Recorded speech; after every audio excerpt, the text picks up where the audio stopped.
I was incorrect in saying that I could find northwestern the Grant County, southeastern Miami County, until 9 p.m. Eastern Daylight Time. At 8:37 p.m. Eastern Daylight Time, a severe thunderstorm was located near Swizzy, or 11 miles west of Marion, moving east at 35 miles per hour. Expected hazards include 60 miles per hour wind gusts and quarter-size hail.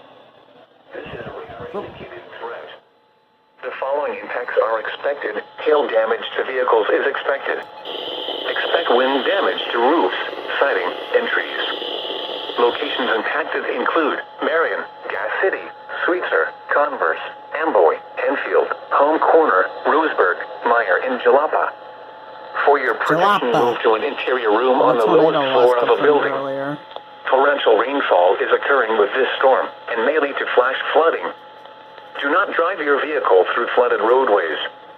Repeating, a severe thunderstorm warning has been issued until 9 p.m. Eastern Daylight Time for the following counties in Indiana, Grant, and Miami. This probably isn't going to make any sense, but I'm going to upload the audio clips later.